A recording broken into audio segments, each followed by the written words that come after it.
오늘 새벽 우리에게 주신 하나님의 말씀은 레위기 18장입니다. 제 18장.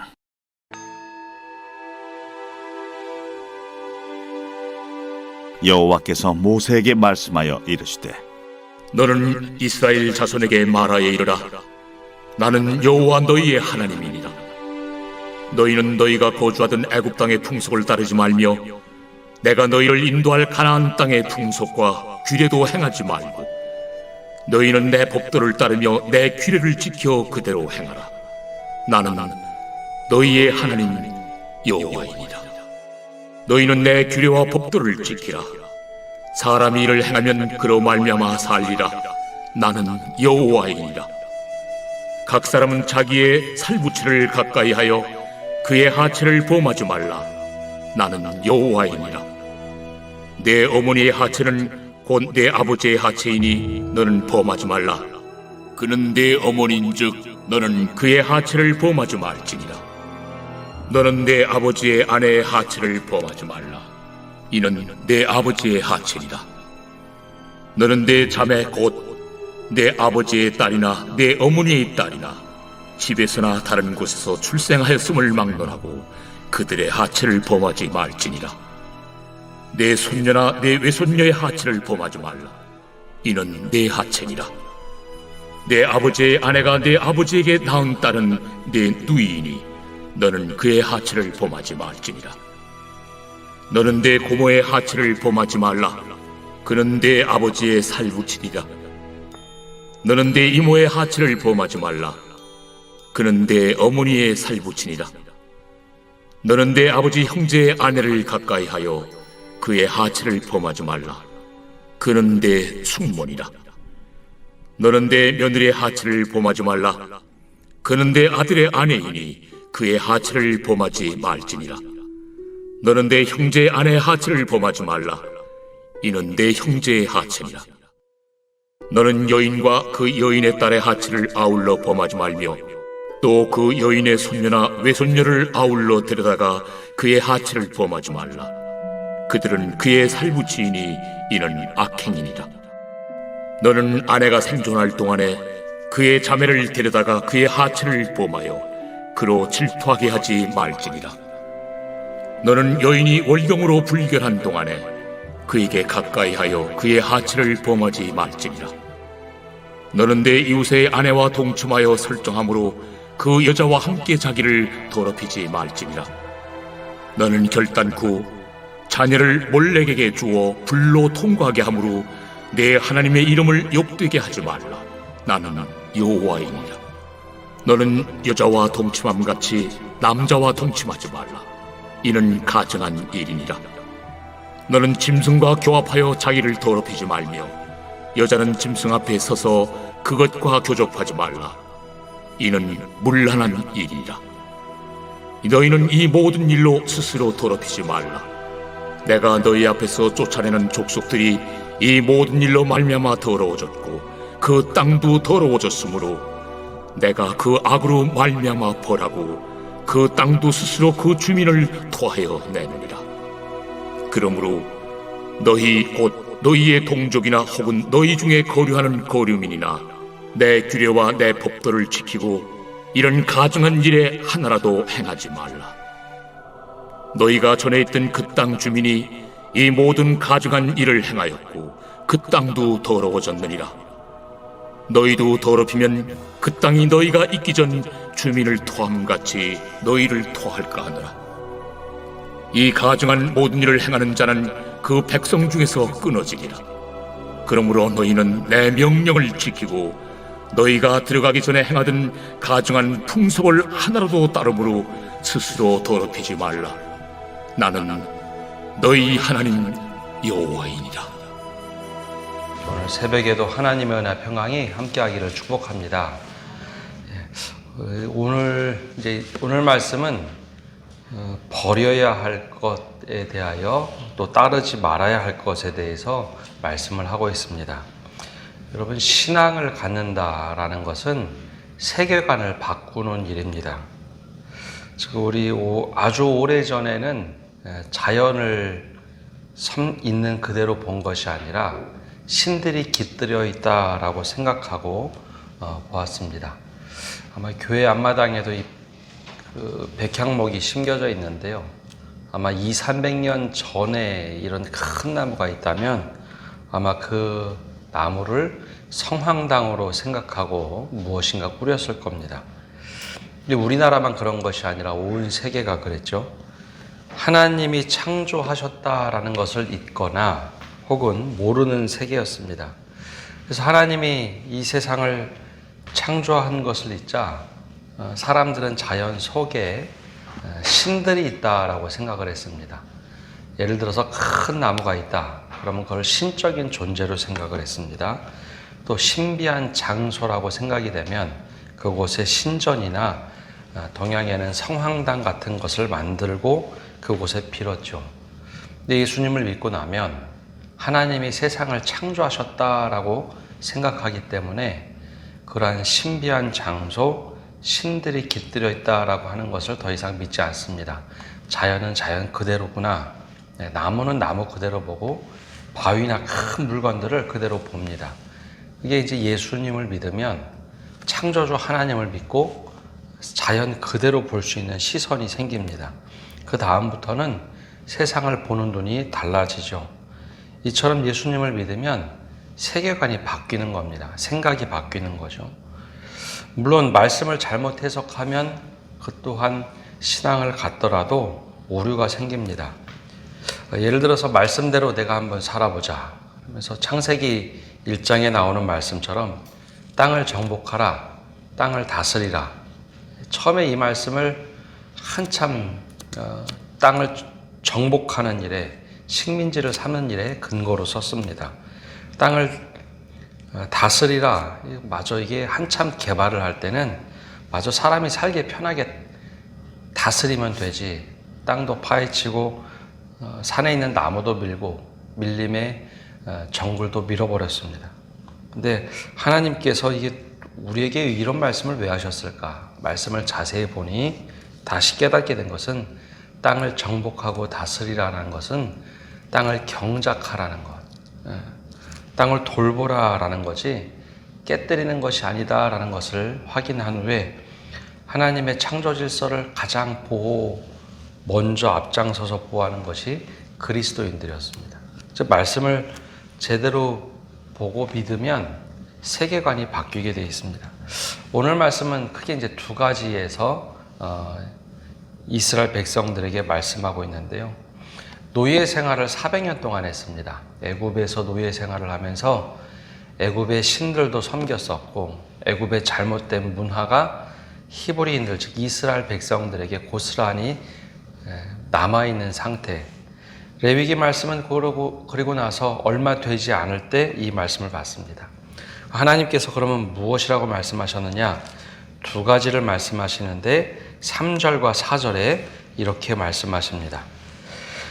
너희는 너희가 거주하던 애굽 땅의 풍속을 따르지 말며 내가 너희를 인도할 가나안 땅의 풍속과 규례도 행하지 말고 너희는 내 법도를 따르며 내 규례를 지켜 그대로 행하라. 나는 너희의 하나님 여호와이니라. 따르지 말아야 될 것 두 가지를 말씀하시는데 400년 동안 익숙하게 몸으로 체득한 애굽의 땅의 풍속을 따르지 말라라는 겁니다. 버려야 할 것이죠. 따르지 말라라는 말은 반대로 얘기하면 버려야 할 것. 또 이제 가나안 땅으로 들어갈 텐데 가나안 땅에 있는 풍속과 규례도 행하지 말라, 따르지 말라라고 말씀합니다. 대신 따라야 할 것은 하나님의 법도와 규례를 지켜 그대로 행하라라는 겁니다. 두 가지를 버려야 된다. 옛날에 익숙하던 애굽의 풍속을 버려라. 두 번째는 이제 앞으로 가나안 땅에 들어가게 될 텐데 가나안 땅에 있는 풍속과 규례를 행하지 말라라는 것. 두 가지를 아주 엄격하게 금하는 대신 따라야 될 하나님의 법도와 규례를 말씀합니다. 그럼 먼저 버려야 될 것. 옛 노예의 습관이었던 애굽의 풍속입니다. 조금 전에 말씀드린 대로 400년 동안 몸에 익숙하게 남겨져 있는 애굽의 풍속은 이게 쉽게 버릴 수 있다라고 우리는 생각하지만 우리 몸에 깊숙하게 체득되어 있는 문화들을 버린다는 것이 쉽지가 않습니다. 이게 과연 버려야 될 문화인가? 문화 속에 녹아져 있는 것은 구분할 때 이것을 보통 양파의 비유를 많이 합니다. 이거 잘못된 것 같다, 이것을 좀 버려야 되겠다 하는데, 양파의 알맹이가 도대체 어떤 것일까요? 양파는 까면은요, 점점 알맹이를 얻기 위해서 까면 깔수록 점점점 사라지고 결국은 알맹이 없이 양파를 다 벗기게 되어 있습니다. 그래서 이 문화 속에 녹아져 있는 것들은 양파 껍질처럼 야, 이거 한번 버려야지. 그러다 보면 알맹이 껍질을 버리다가 결국은 알맹이까지 버리게 되어 있습니다. 버리지 말아야 될 것도 버리게 되어 있죠. 그래서 이 문화에 섞여져 있는 풍속을 바꾼다는 게 여간 어렵지가 않습니다. 그래서 대신 하나님께서는 애굽의 풍속을 버리되 하나님의 법도를 따라라 라고 말씀하고 있습니다. 그래서 말씀을 볼 때는 도대체 이 원리가 무엇인가, 여기서 말하는 하나님의 뜻이 무엇인가를 제대로 보아야 합니다. 특별히 이제 애굽에서 노예 생활을 하다 보니 애굽에 있는 것들이 훨씬 더 좋아 보였을 겁니다. 그리고 100년, 200년, 10대가 넘어가면서 살 때는 그냥 자연스럽게 녹아져 있었겠죠. 이방신을 섬기는 것이 지금 우리는 이방신이라고 얘기하지만 그들은 삶의 하나의 방식이었을 겁니다. 그러다 보니 눈에 보고 만져지는 것을 중요하게 여겨서 출애굽을 한 뒤에 모세가 하나님께 십계명을 받으러 갔을 그때에 이스라엘 백성들은 금송아지도 만들곤 했습니다. 이 금송아지가 그냥 나온 것이 아니라 애굽에 있던 하나의 신상이었죠. 그것을 만들어낸 겁니다. 그리고 그걸 보고 하나님이라고 불렀죠. 그래서 하나님께서는 우리에게 죄의 근성, 노예의 근성, 문화 속에 섞여 있는 그것까지도 잘 구분하고 버리라 라는 겁니다. 그래서 여기 구분할 수 있는 지혜가 있어야 됩니다. 둘째로는 따르지 말아야 할 가나안의 풍속과 규례입니다. 애굽에선 버리고 40년 동안 이제 광야 생활을 하게 되어 있습니다. 이제 우리는 과거의 일을 성경 말씀을 통해서 봐서 아는데 이스라엘 백성은 그게 어떤 것인지 몰랐죠. 40년의 시간은 쉽게 얘기하면 한 세대를 30년으로 따졌을 때 한 세대가 조금 넘어가는 일입니다. 즉 노예로 살던 이들이 밖으로 광야로 나와서 한 세대 후에 이제 가나안 땅에 들어가게 돼 있죠. 그렇기 때문에 애굽에서의 삶을 기억하지 못하는 사람들, 특별히 광야 40년 동안에 애굽에서 태어났던 모든 사람들은 한 세대가 지나가고 광야에서 태어난 사람들, 여호수아와 갈렙을 제외하고는 모두 광야에서 태어난 새로운 사람들이 가나안 땅에 들어가게 됩니다. 즉 애굽에서는 보지 못했던 이방 신들을 보지 못했던 사람들이 가나안 땅에 들어가게 되죠. 근데 가나안 땅에 들어갔을 때 광야 생활과 다른 게 있습니다. 광야 생활은 정말 척박하고 하나님이 보내주신 만나와 메추라기를 먹고 하나님이 허락해 주신 구름 기둥과 불 기둥을 따라가면 물이 있어서 물을 마시고 살았습니다. 근데 가나안 땅에 딱 들어가면 안악 자손들이 있고 모든 것이 풍요로운 땅, 그렇게 보였습니다. 근데 그 사람들이 웬걸요 몰렉 신을 섬기고 바알과 아세라를 섬깁니다. 풍요로의 신을 섬기면서 농작물을 거두기 시작합니다. 광야 생활에서는 근근히 먹고 사는 것이 어려웠는데 그곳에 딱 들어가 보니까 이 사람들이 농산물을 축적해 놓고 살아갑니다. 그러니까 눈이 뒤집힐 수 있겠죠. 근데 하나님이 미리 경고합니다. 가나안 땅에 들어갔을 때 그들의 풍속을 따르지 말라. 그리고 그들의 규례를 따르지 말라. 이방신을 섬기지 말라는 거였죠. 그 대신 내 규례와 법도를 따라라. 그래서 그걸 철저하게 준비하고 들어갔지만 마음에 욕심이 있는 사람들은 가나안 신을 많이 섬겼습니다. 풍요로워 보이거든요. 더 나아 보이거든요. 하나님께서는 광야에서 만나와 메추라기를 공급하셨지만 저기 가보니까 먹을 게 너무 많고 풍족해 보이는 겁니다. 그거를 따르지 말아라. 하나님께서 미리 경고하며 알려준 겁니다. 근데 신을 섬기는 것 당연히 우리가 잘못했다고 생각하는데 그게 풍요로움과 섞여져 있으면 헷갈리기 시작했던 거죠. 그래서 하나님께서는 미리 버려야 할 풍속과 따르지 말아야 할 풍속을 알려주셨습니다. 근데 그렇다면 우리는 어떤 것을 따르지 말아야 될까? 거기에 지혜가 필요합니다. 버려야 할 것이 무엇인지, 우리가 예수 믿고 버려야 할 것이 무엇인지. 우리나라는 사실 기독교를 받아들인 지 100년이 조금 넘었습니다. 그러니까 우리 삶에는 신앙이라고 생각하지만 신앙이 아닌 것들이 되게 많습니다. 과연 어떤 것을 버려야 될까? 근데 그 가장 강력하게 말씀하신 것이 오늘 말씀에는 6개의 성윤리입니다. 아주 엄격하게 말씀하시는데 그 마지막에 따르지 말아라 하면 안 된다, 금한다라고 하고 나서 제일 마지막에 이렇게 이것을 금하는 것을 어긴 사람들은 너희 백성에서 끊어내라 라고 합니다. 그 첫 번째 말씀하는 것이 6절에서 18절까지 근친 상간에 대해서 금하고 있습니다. 왜 그랬을까라는 것을 한번 떠올려 봐야 되는데, 히브리인들, 이스라엘 백성들은 결혼하기 전에는 한 집에서 모여 살던 대가족 제도를 가지고 있습니다. 자녀들이 결혼하기 전에, 그리고 형제가 결혼하기 전에 다 같이 모여 사는 문화였습니다. 그리고 애굽의 문화는 노예 문화였기 때문에 근친에 대한 개념들이 많이 떨어져 있었죠. 그래서 하나님께서는 6절에서부터 18절까지 근친 상간에 대해서 아주 엄격하게 금하고 있습니다. 두 번째로는 아내가 생리 중에는 잠자를 하지 말라, 19절에 말씀하고 있죠. 세 번째로는 내 이웃의 아내를 범하지 말라, 20절에 보면 이렇게 말하고 있습니다. 너는 내 이웃의 아내와 동침하여 설정함으로 그 여자와 함께 자기를 더럽게 하지 말지니라.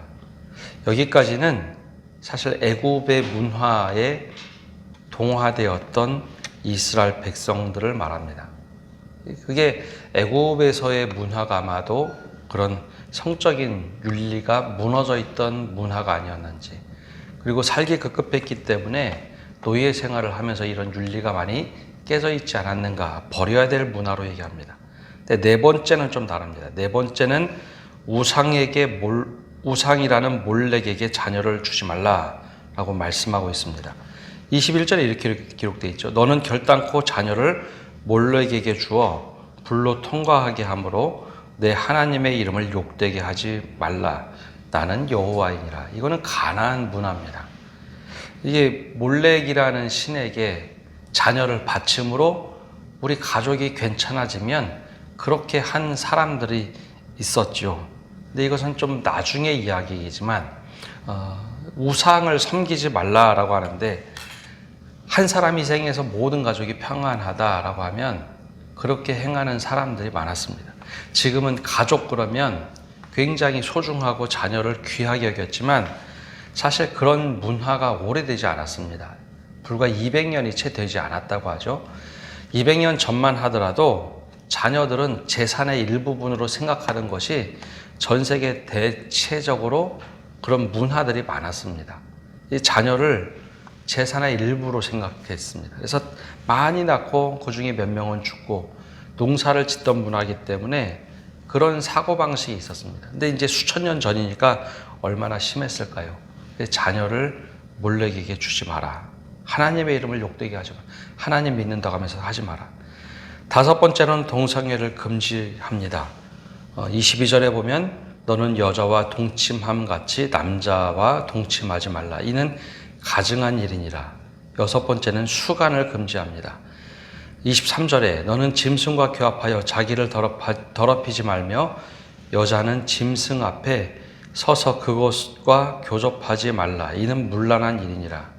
이게 바로 이제 가나안 문화를 따르지 말라라는 거였죠.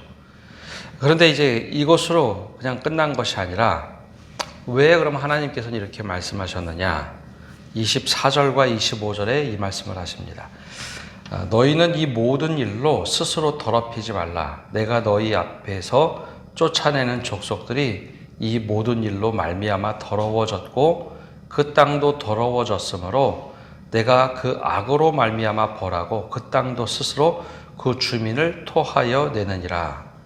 이게 이제 가나안 땅 이야기입니다. 하나님께서 가나안 땅을 거룩하게 구별해서 이스라엘 백성에게 주려고 하시는데 왜 가나안 땅이냐? 하나님께서 축복한 땅입니다. 그러면 이스라엘 백성에게 딱 맞는 땅이냐? 아니요. 하나님께서 그건 거룩하다고 말씀하신 땅인데 이방인들이 잘못된 삶을 가지고 그곳에 살면서 그 땅을 오염시켰다는 거죠. 그래서 그 땅은 하나님이 거룩하게 만든 땅인데 그 땅에서 잘못된 일을 하자 뭐라고 표현하느냐?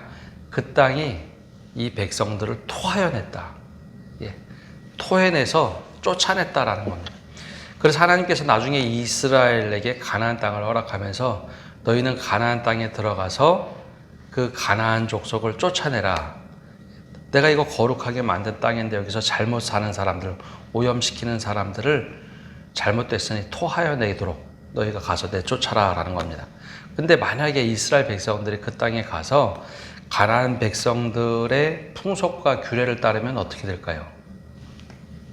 이스라엘 백성도 그 땅이 토하여내는 사람들이 되는 겁니다. 그래서 하나님께서 그 이야기를 하십니다. 너희도 가증한 일을 잘못하면 그 땅이 너희를 토하여내리라. 가나안 땅은 물리적인 땅도 되겠지만 하나님이 예비해 놓으신 곳을 말합니다. 거룩하게 살아야 될 곳. 그런데 그곳에서 잘못된 따르지 말아야 될 것을 따르고 행하지 말아야 될 것을 행하면 그 땅에서 너희도 토하여 내리라. 그 땅을 그래서 28절에 이렇게 말씀하시죠. 너희도 더럽히면 그 땅이 너희가 있기 전 주민을 토함같이 너희를 토할까 하노라. 그래서 지금 이스라엘 분쟁이 많은데요. 그 땅은 이스라엘이 원래 살고 있었기 때문에 하나님이 우리에게 주셨기 때문에 우리 땅이다라고 하는데 그 원래 근본은 하나님이 그 땅을 거룩하게 만들었으니 너희가 내 규례와 법대를 지키며 그 땅을 거룩하게 만들어 가야 되는 겁니다. 만약에 근데 그 땅에서 이 말씀대로 살지 못하면 그 땅이 이스라엘 백성을 토하여내고 다른 사람들로 하나님께서 채우시겠죠. 그래서 이 6가지를 엄격하게 금지하고 하나님의 뜻을 따라라. 근데 우리는 이 말씀을 어떻게 해석하느냐 하면 우리가 당연히 지킬 것은 지키기 때문에 이 법이 우리에게 익숙하지 않다고 생각을 합니다. 동성애도 그렇고 근친 상간도 당연하게 이건 우리가 지키는 것이니까. 근데 몰렉에게 자녀를 바치지 말라라고 하는 것은 우리가 한번 고민해 봐야 되는 말씀입니다. 우리는 물질의 신, 돈에게 있어서는, 학력에 있어서는, 다른 것에 있어서는 하나님보다 때로는 더 높이 생각하고 그것만큼은 우리가 움켜져야지 신앙보다 몰렉이 더 중요하게 생각할 때가 있습니다. 몰렉이라는 신이 우상으로 딱 정해져서 보이는 신이었기 때문에 그렇지만 더 열심히 공부해서 혹은 더 열심히 노력해서 사업을 한다. 그러면 때로는 하나님을 믿기보다는 그런 우상들을 믿도록 우리가 자녀들을 내모는 경우도 있습니다. 그래서 이 말씀을 우리가 반드시 지킨다는 것, 왜 이 말씀을 하셨는지, 우리가 무엇을 따라야 될지, 하나님을 믿는다는 것은 바로 세상 세계관을 바꾸고 생각을 바꾸는 일입니다. 그때 우리는 이 6가지를 당연히 지키죠 라고 하는데 우리가 마음속에 무너져 있는 곳이 무엇인지 다시 한번 말씀을 통해서 살펴봐야 합니다. 우리가 오늘 이 말씀을 듣고 하나님께서 원하시는 삶이 무엇인지 우리가 말씀을 따라 기도하시는 성도 여러분 되시기를 바랍니다. 기도하겠습니다. 하나님, 오늘도 저희가 주님 앞에 나와서 말씀을 듣고 나갑니다. 우리 문화 속에 녹아져 있고 때로는 우리 삶 속에 잘못된 것이 녹아져 있을 때 버려야 할 것이 무엇인지, 따르지 말아야 할 것이 무엇인지 분별하고 기억하게 하여 주옵소서. 우리가 주님을 믿고 따라 살아야 하는데 우리 삶 속에 녹아져 있는 죄들, 남들도 다 그렇게 하니까 우리가 괜찮겠지 하는 것이 무엇인지 하나님 깨닫게 하여 주시옵소서. 특별히 이스라엘 백성들에게 6가지의 성적 윤리를 엄격하게 말씀하셨습니다. 당연히 지켜야 될 텐데 이 부분에서 무너져 있는 것이 무엇인지 하나님 다시 한번 돌아보게 하시고, 하나님의 거룩한 땅에서 잘못된 생각으로 살아가는 이들을 그 땅이 토해낸다라고 하셨는데, 우리 또한 주님의 뜻을 밟고 살면서 우리가 잘못한 것이 무엇이 있는지 돌아보게 하시고, 혹 그 땅이 우리의 죄악 때문에 괴로워한다면 우리가 무엇을 잘못하고 있는지 깨닫게 하여 주시옵소서. 오늘 한날도 모든 것을 주님께 맡겨드리며 예수님의 이름으로 기도합니다. 아멘.